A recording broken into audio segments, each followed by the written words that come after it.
Friends, electromagnetic field theory के Cartesian coordinate system में आज हम इन 3 पॉइंट्स को डिस्कस करेंगे।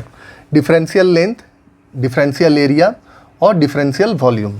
तो देखते हैं ये क्या होते हैं। जेड एक्सिस, ये वाई एक्सिस और ये एक्स एक्सिस, ये ओरिजिन। सपोज यहाँ एक पॉइंट है P, इसका पोजीशन वेक्टर है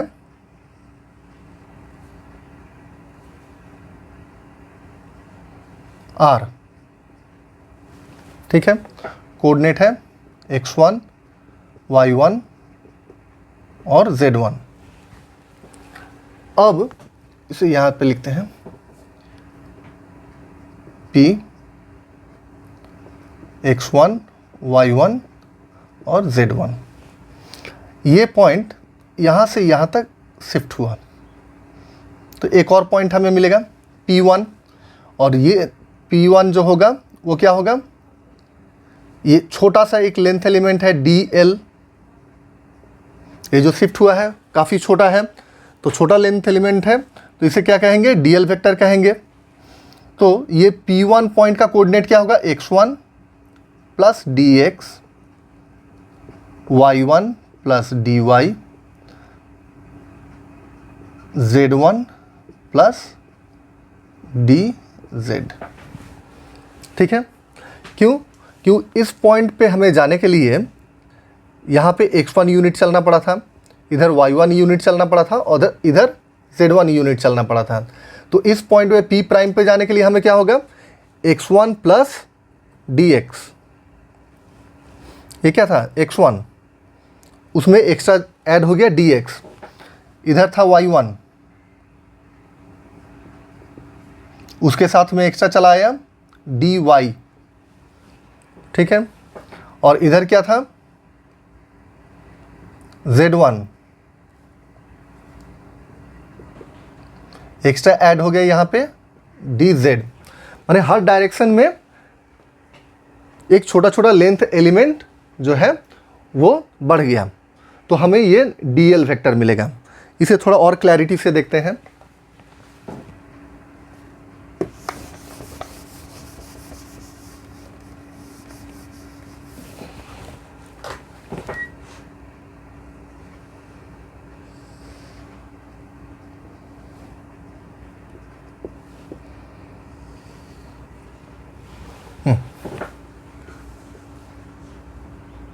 जैसे यहाँ से यहाँ तक x1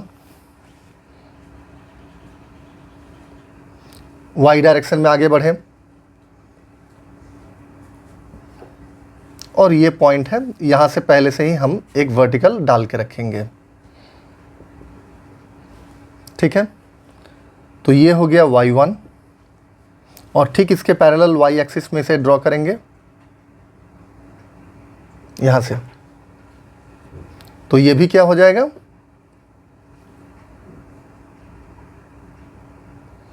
ये y1।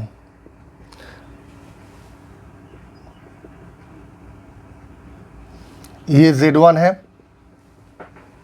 और इसके पैरेलल यहाँ z एक्सिस में ड्रॉ करेंगे, तो ये भी हो गया z1। अब इस एक्सिस में क्या करेंगे हम, dx लेंथ एक्सटेंड कर दिए, इधर y एक्सिस में dy लेंथ आगे बढ़ गए, और इधर z एक्सिस में भी dz लेंथ आगे बढ़ गए। तो x1, y1 और z1 के लिए हमें ये पॉइंट मिला था P। अब हर डायरेक्शन में हम लोग क्या किए, x, y, dx, dy और dz लेंथ हम लोग आगे बढ़े। तब देखते हैं कहाँ मिलता है वो पॉइंट।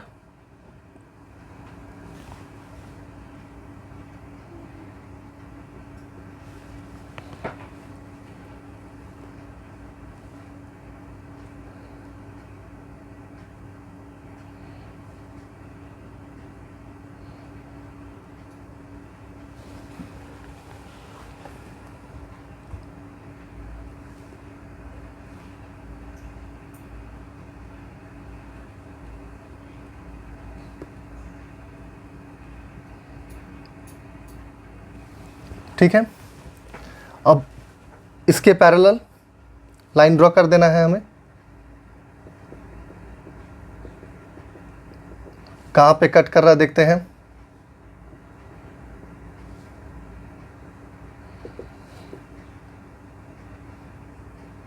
तो एक पॉइंट मिला P प्राइम, तो ये होगा DL वेक्टर। ठीक है, dx लेंथ बढ़े, इधर dy बढ़े, इधर dz बढ़े। dx dy को एक्सटेंड किए, जहाँ पे कट किया वहाँ से एक परपेंडिकुलर टाने। ड्रॉ करने के बाद से इसके ठीक पैरेलल यहाँ से dz जहाँ पे ख़त्म हुआ है वहाँ से ड्रॉ किए, जहाँ पे कट किया इसको, तो वहाँ पे मिला हमें P प्राइम। तो ये P से P प्राइम तक जो लेंथ होगा, डिफरेंशियल लेंथ, वो होगा DL। ठीक है, तो DL इक्वल टू क्या आएगा, DL equal to dx magnitude बढ़ा है किधर, x एक्सिस के डायरेक्शन में, प्लस dy यूनिट बढ़ा है किधर, y एक्सिस के डायरेक्शन में, प्लस dz यूनिट बढ़ा है किधर, z एक्सिस के डायरेक्शन में। तो यूनिट वेक्टर से हमें डायरेक्शन मिल गया और कौन सा एक्सिस में कितना बढ़ा है डिफरेंशियल एलिमेंट वो मिल गया। तो मैग्नीट्यूड इसका क्या होगा, इसका मैग्नीट्यूड हो जाएगा ix का कोफिशिएंट यानी dx का स्क्वायर, प्लस iy का कोफिशिएंट यानी dy का स्क्वायर, और इधर iz का कोफिशिएंट यानी dz का स्क्वायर। ठीक है, तो इसका हमें मैग्नीट्यूड भी मिल गया। डायरेक्शन के लिए क्या करेंगे, इस वेक्टर को इस मैग्नीट्यूड से हम लोग डिवाइड कर देंगे। और देखते हैं इस पॉइंट को और किस तरह से हम लोग पा सकते हैं।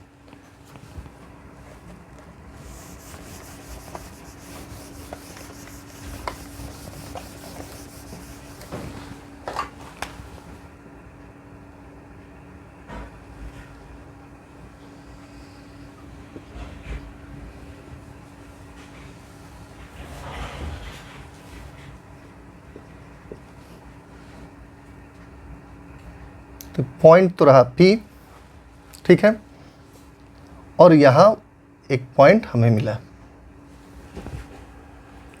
अब ये था P जो है, यहाँ पे लिख देते हैं इसे। P का कोऑर्डिनेट क्या है, x1 y1 z1। अब ये x डायरेक्शन में हमें किधर बढ़ना है, x डायरेक्शन में dx लेंथ बढ़ना है। तो इस पॉइंट पे हम हैं, तो हमें x डायरेक्शन में बढ़ना है। x डायरेक्शन थोड़ा बड़ा करके ड्रॉ करेंगे, क्योंकि काफ़ी छोटा अगर बनाएंगे तो आप लोग देख नहीं पाएंगे, समझ नहीं पाएंगे। तो ये जो छोटा लेंथ एलिमेंट होता है, ये dx dy dz, इसे आप जितना छोटा समझ सकते हैं, जितना छोटा एज्यूम कर सकते हैं, वो उतना छोटा है।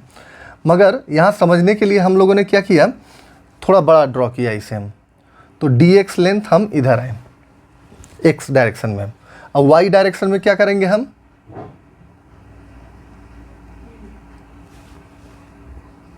dy लेंथ जाएंगे, फिर z डायरेक्शन में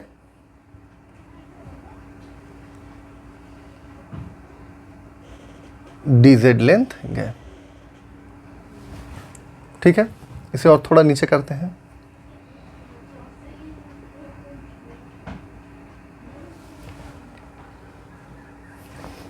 तो इस पॉइंट पे हम लोग पहुंच गए। अब इसे एक क्यूब का फॉर्म में हम ड्रॉ करते हैं, देखते हैं क्या आता है।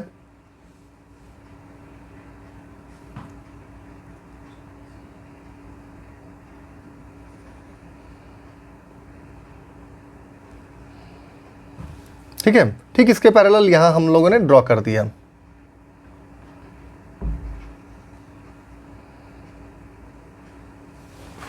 और इसके पैरेलल यहाँ पे ये क्या हो गया, ये बैक साइड हो गया, ये फ्रंट में है। इधर एक्स डायरेक्शन में हम लोग आगे की तरफ आ गए हैं इधर।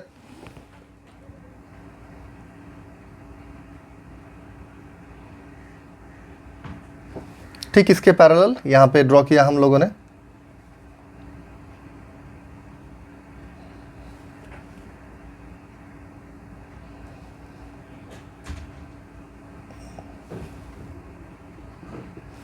इसके पैरेलल ये,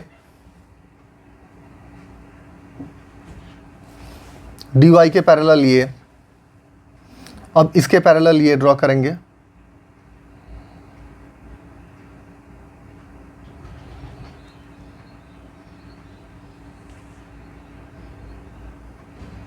इसके पैरेलल ये, फिर dy के पैरेलल यहाँ से।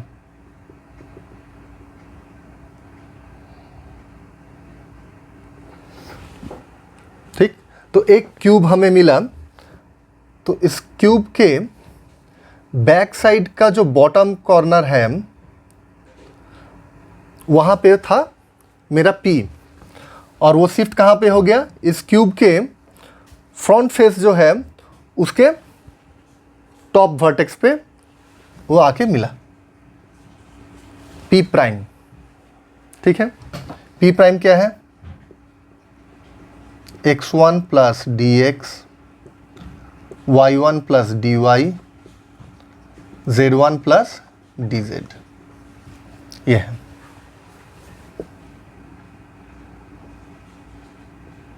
और ये हो गया dl वेक्टर। ठीक, तो जब हम लोग कार्टेशियन कोऑर्डिनेट सिस्टम में एक पॉइंट से दूसरे पॉइंट में एक छोटा सा लेंथ एलिमेंट लेंगे तो हम देखेंगे कि एक वॉल्यूम फॉर्मेशन हो रहा है, क्यूब हो या क्यूबॉइड हो, एक फॉर्म हो रहा है। तो ये क्यूब का पीछे का जो बैक सरफेस है उसके बॉटम वर्टेक्स से शुरू हुआ और फ्रंट फेस का टॉप वर्टेक्स पे जाके ख़त्म हुआ, यानी एक डायगोनल है क्यूब का। वो डायगोनल जो है वो डीएल वेक्टर है। अब यहाँ पे देखेंगे इसका वॉल्यूम, इसका अगर निकालें तो क्या होगा, ये dy, ये dz और ये dx। ठीक है, यहाँ पे 6 फेसेस हैं, एक इधर राइट एक लेफ्ट, 2 हो गया right plus left, 2 faces top plus bottom, top और बॉटम 2 फेसेस, और एक हो गया front plus back 2 faces. Total कितने फेसेस हो गए, 6 फेसेस। तो इसके 6 फेसेस हैं। ठीक है, तो यहाँ से हम लोग वॉल्यूम भी निकाल सकते हैं, एरिया भी निकालेंगे। हर एक फेस का, जैसे यहाँ पे ये फेस है,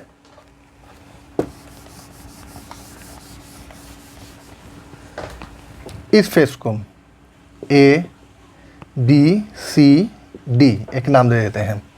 ठीक है, इसे यहाँ पे अलग से ड्रॉ करते हैं।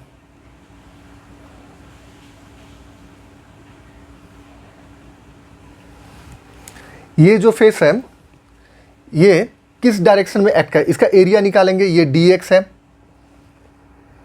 और ये dz,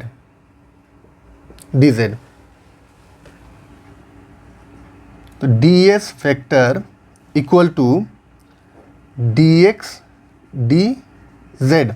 लेकिन अभी भी ये क्या हुआ, स्केलर क्वांटिटी है, लेकिन यहाँ तो हम वेक्टर दिखला रहे हैं, तो ये वेक्टर है यानी एरिया वेक्टर। तो एरिया जो है उसका एक डायरेक्शन होता है, वो क्या होगा, नॉर्मल टू द प्लेन। जिस प्लेन का एरिया हम निकाल रहे हैं या जिस सरफेस का एरिया निकाल रहे हैं उस पे नॉर्मल, यानी यहाँ पे इस पे नॉर्मल। ठीक है, अब ये नॉर्मल तो इधर भी होगा इधर भी होगा, तो नॉर्मल का 2 पॉसिबिलिटी है कि इस प्लेन का ऊपर में परपेंडिकुलर होने का 2 पॉसिबिलिटी है।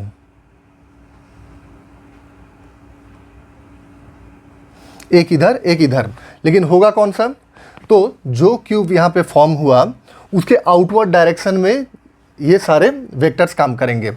जो एरिया वेक्टर है वो आउटवर्ड डायरेक्शन में काम करेंगे। अगर इस फेस को ले रहे हैं तो इधर आउटवर्ड ये हो रहा है, ये तो इनवर्ड हो गया इधर जाने से, तो आउटवर्ड डायरेक्शन में, तो इस फेस के लिए ये इस डायरेक्शन में काम करेगा, ये A B C D।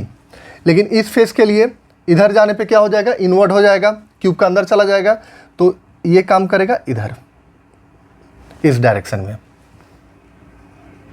ds vector. ठीक है, तो ये वेक्टर जो है इसका डायरेक्शन हमें मिला, किस डायरेक्शन में मिला? y डायरेक्शन में मिला। ये किधर है? y डायरेक्शन में है, तो इसे dsy कहते हैं। dx dz मल्टीप्लाई हुआ और ये i1 डायरेक्शन में एक्ट किया। यहाँ पे सेम ये भी है dsy वेक्टर है, dsy वेक्टर, लेकिन इसका डायरेक्शन क्या है? इधर नेगेटिव है। dsy vector equal to dx dz, यहाँ एक माइनस iy,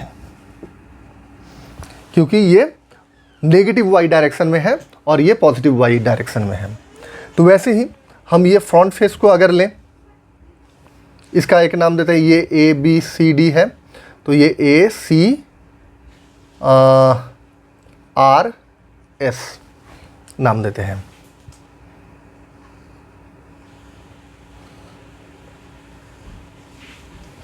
ठीक है, ए सी आर एस, ये लेंथ कितना है? dy, ये कितना है? dz। तो एरिया क्या हो जाएगा? ds vector equal to dy dz। Direction क्या होगा इसका? ये तो जैसे ये बोर्ड पे है वैसे ठीक ये ठीक बाहर की तरफ निकलेगा, मतलब x डायरेक्शन में आएगा। यहाँ पे जैसे है इस प्लेन पे है, ये फ्रंट प्लेन है, तो इस डायरेक्शन में आएगा। y डायरेक्शन ये है, z है ये, तो ये ऐसे उस पर नॉर्मल रहेगा।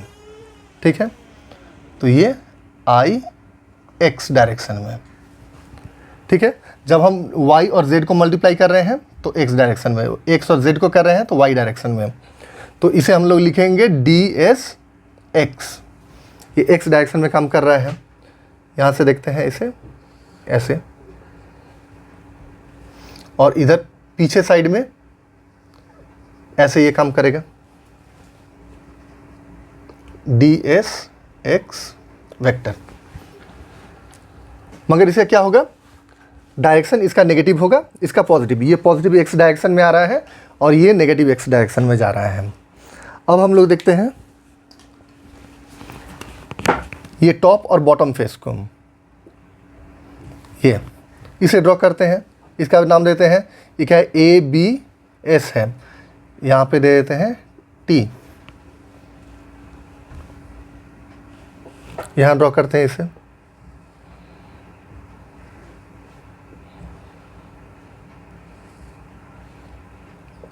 T B A S. ठीक है, ये लेंथ कितना है? dy, तो ये भी है dy, तो ये हो गया dy।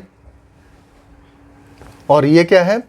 ये x है, ये dx है, तो ये भी dx होगा, dx। तो एरिया क्या हो जाएगा? Length into breath, length into breath, dx dy। Direction इसका क्या होगा? ये नॉर्मल टू दिस प्लेन, इससे नॉर्मल इधर, तो ये इधर भी हो सकता है, इधर भी हो सकता है। कौन सा लेंगे? आउटवर्ड। ये जो वॉल्यूम तैयार हुआ है इस वॉल्यूम के आउटवर्ड डायरेक्शन में लेंगे। यहाँ जब नीचे वाले पॉइंट को लेंगे तो नीचे, जैसे ये हो गया ऐसे, तो ये आउटवर्ड डायरेक्शन क्या है? z का है, तो ये हो जाएगा iz, तो इसे कहेंगे dsz। तो ये हो गया dsz वेक्टर। और यहाँ से लेंगे तो भीतर की तरफ तो ले नहीं सकते नॉर्मल को, रूल के बाहर है, तो क्या करेंगे? इसे इधर लेंगे, भीतर वाले portion co dot dot dot दिखला देते हैं। तो ये हो गया dsz वेक्टर। तो ये नेगेटिव होगा, इसका वैल्यू जो आएगा वो नेगेटिव होगा और ये पॉजिटिव होगा, क्योंकि ये पॉजिटिव z डायरेक्शन में है और यहाँ पे यूनिट वेक्टर जो है वो नेगेटिव z डायरेक्शन में है। तो इस तरह से हम लोगों ने एरिया निकाला। तो एरिया का एक कॉमन फार्मूला यहाँ से बनता है, वो क्या बनता है, ds vector equal to ds vector mod, ठीक है, in, या फिर इसे हम लोग लिख सकते हैं ds vector equal to simple ds in, ठीक। तो ds वेक्टर क्या है, मतलब एरिया वेक्टर जो है वो काम करेगा किस डायरेक्शन में, नॉर्मल टू द प्लेन, और उसका एरिया मैग्नीट्यूड जो है, एरिया लेंथ इनटू ब्रेथ करेंगे तो वो एरिया आ जाएगा। अब वॉल्यूम हमारा क्या होगा, यहाँ पे ये तो एक क्यूब है जिसका लेंथ क्या है, लेंथ, ब्रेथ और हाइट dx dy और dz है, तो वॉल्यूम यहीं से हमारा निकल जाएगा।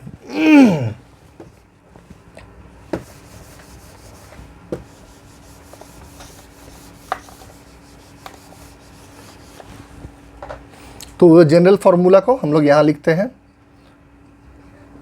ds vector equal to ds in बोल रहे हैं क्योंकि ये नॉर्मल है।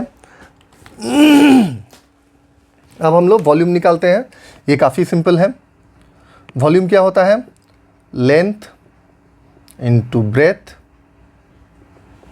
इंटू हाइट, यानी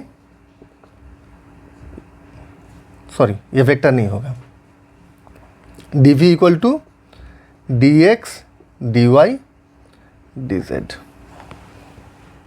ये वॉल्यूम जो होता है ये स्केलर होता है, स्केलर, इसका कोई डायरेक्शन नहीं है, ये वॉल्यूम का कोई डायरेक्शन नहीं है कि ये इस डायरेक्शन में होगा ना उस डायरेक्शन में, ऐसा हम लोग नहीं कह सकते, इसका कोई डायरेक्शन नहीं होता है। लेकिन ये जो फेसेस है इसका डायरेक्शन होगा। ये अगर यहाँ पे है, इस क्यूब का यहाँ इस जगह पे है ये प्लेन और ये प्लेन तो इक्विवेलेंट है, तो यहाँ पे जब है तो इसका डायरेक्शन है इधर पॉजिटिव वाई डायरेक्शन में, जब इधर है तो उसका डायरेक्शन है नेगेटिव वाई डायरेक्शन में, ठीक है। इसी से हम समझेंगे कि कौन किस जगह पे है, कौन सा प्लेन किस जगह पे है, पॉजिटिव में है, नेगेटिव में है, उसका मैग्नीट्यूड क्या है। लेकिन यहाँ वॉल्यूम का हमें सिर्फ मैग्नीट्यूड मिलेगा, उसका कोई डायरेक्शन नहीं मिलेगा कि वो किस डायरेक्शन में एक्ट कर रहा है। तो जो वॉल्यूम होता है वो स्केलर होता है, एरिया जो होगा वो वेक्टर होगा, और जो लेंथ एलिमेंट है dl वो क्या होगा, वेक्टर होगा। ओके फ्रेंड्स, थैंक यू, आज के लिए बस इतना ही।